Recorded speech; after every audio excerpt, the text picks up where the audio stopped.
You know that sinking feeling, right? When a brown envelope from HMRC lands on your doormat? For a lot of small business owners, it's a moment of pure dread. But what if it's a VAT penalty notice? Well, your first instinct might be to panic, but don't. There is a way forward, and understanding your options is the first and, honestly, the most crucial step. To help you navigate this whole process, we've actually worked with a specialist over at Pro Tax Accountant to put together this clear step-by-step guide. Look, these guys have some serious expertise in this area. They help businesses deal with HMRC every single day, and they've helped us break down exactly what you need to know. So, here's what we're going to cover. We'll start by getting our heads around the new penalty system, then we'll dive into what a reasonable excuse actually is in the eyes of HMRC. After that, we'll walk through a practical guide to the appeal process itself, cover some common mistakes you'll want to avoid, and then finish up with your next steps. Let's get into it. First things first, it is absolutely crucial to understand that the whole landscape has shifted. If you're used to the old way of doing things, you really need to pay close attention, because the old default surcharge system, it's gone. HMRC has brought in a totally new regime, and knowing how it works is key to staying out of trouble, and of course, to building a successful appeal. Okay, so this new system, which kicked off back in January 2023, does something completely different. It separates the penalties for filing late and paying late. This is a huge change from the old default surcharge, which kind of just bundled everything together. Now, you can get points for filing your VAT return late, which can lead to one penalty, and a completely separate financial penalty for paying your VAT bill late. It's really a two-pronged attack, you could say. So, let's break down how this works for a late payment. You see, there's a 15-day grace period where you won't get hit with an immediate penalty, which sounds nice. But if you look closer, between 16 and 30 days late, you get a 3% penalty. Go beyond 31 days and that penalty effectively doubles to 6%.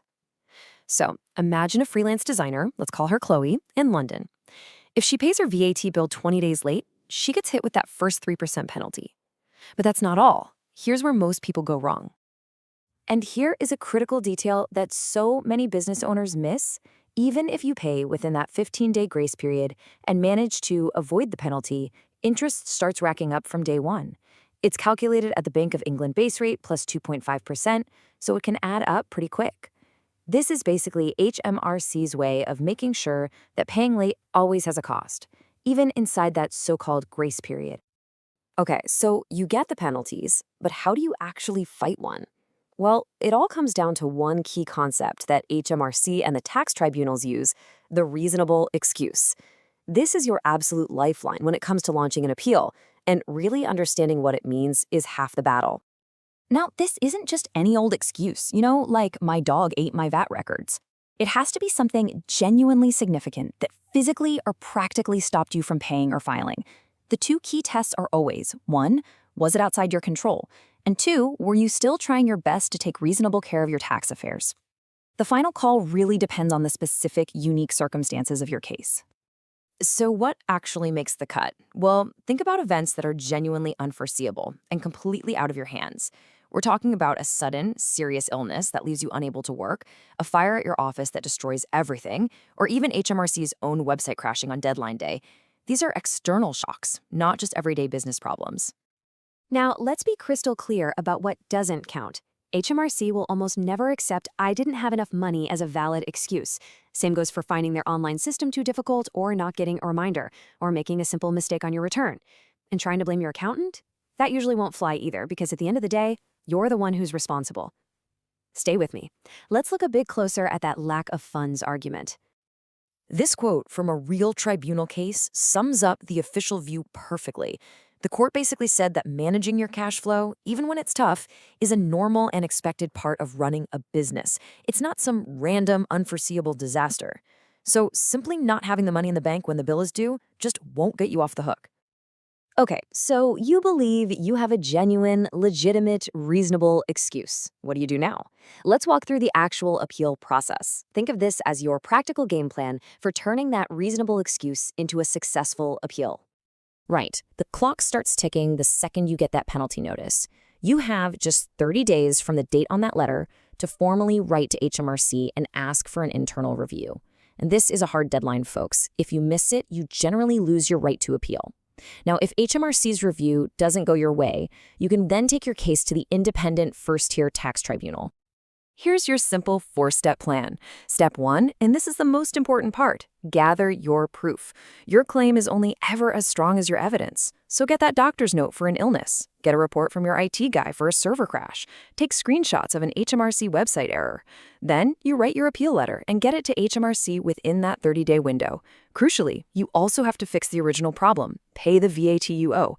And finally, if you need to, you can escalate your case to the tribunal. Now for a pro tip, and listen up because this is where so many appeals fall apart. Let's say your reasonable excuse was being stuck in the hospital for a week. The tribunal expects you to sort out your VAT payment very soon after you're discharged, not a month later. See, the excuse is only valid for the period you were genuinely unable to act. The second it ends, you have to move fast to put things right. Any delay is going to undermine your entire case. Let's look at a quick case study to see how all this works in the real world. This really shows the importance of not just having a genuine excuse, but also having the specific, concrete evidence you need to prove your case to HMRC. Okay, meet our baker, Oliver. He's a diligent guy, always pays his taxes on time. He scheduled his VAT payment through his online banking portal a full day before the deadline. But then a massive, totally unexpected technical glitch at his bank meant the payment didn't actually go through until 2 days late. This was completely out of his control, but sure enough, he still got a penalty notice. So why was Oliver's appeal successful? Because he ticked all the boxes. He didn't just ignore the notice, he got on the phone with HMRC right away to explain what happened.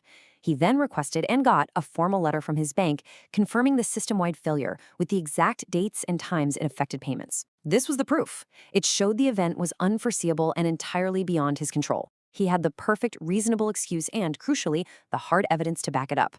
The outcome? A win for Oliver. The tribunal agreed that his bank's error was a valid, reasonable excuse, and they canceled the penalty completely. This just goes to show that with the right approach and solid proof, the system can, and does, work in your favor. It's not about arguing, it's about providing evidence. So we've covered the new system, what counts as a reasonable excuse, the appeal process, and a case study. What are the key things you really need to take away from all this as you move forward? If you remember nothing else from this, remember these 4 points. Number 1, act fast. That 30-day deadline is non-negotiable. Number 2, gather evidence. Without it, your appeal is just a story. Number 3, be realistic. I didn't have the money is not a magic wand. And finally, don't be afraid to seek professional advice when you're in doubt. These rules are complex. Trying to navigate this process on your own can be really daunting. And honestly, the stakes are high, with penalties and interest just piling up.